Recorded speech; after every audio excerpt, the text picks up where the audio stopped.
Actually, I'll just step back on navigation. One thing is when you hold the shift key and click, that's how you toggle your 3 dimensions. So I can come and zoom in here, hold shift and then click and then pull this down, and then I can get an idea of topography.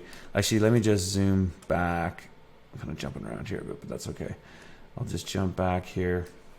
Let's go somewhere where there's more topography just so you can kind of see an example of it. So let's just come into some gnarly part of Colorado here. And you got to let it load sometimes, but see, there we go. Boom, there's topography. We can see, and that's so crucial. So I'm just, whenever I'm holding shift, I'm doing that. And then without shift, I'm moving along I'm just scanning, scanning along. So shift and clicking gets you your topography.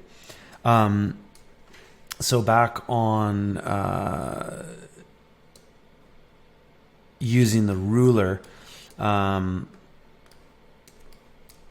so also, on navigation, if you click that north, double click that, that'll always get you back to center, which when you're referencing maps,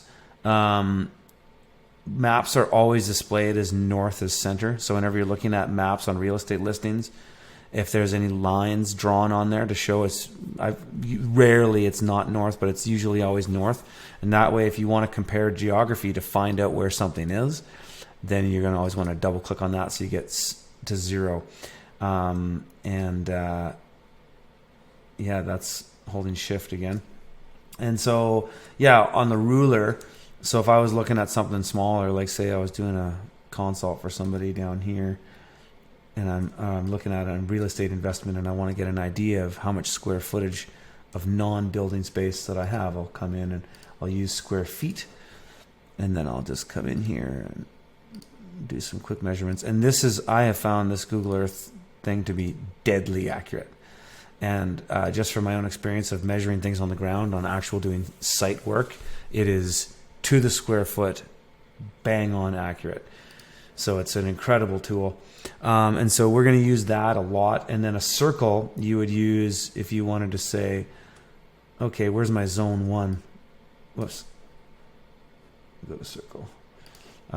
This will draw a radius. And so that's a radius of whatever you want it to be, miles.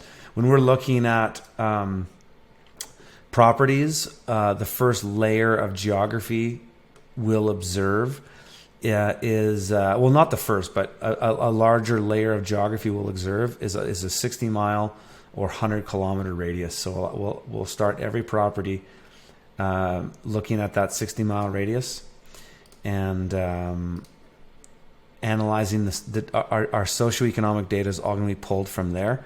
And then we can also tell a ton about geography from that area too, but we'll also pull the lens back a lot further.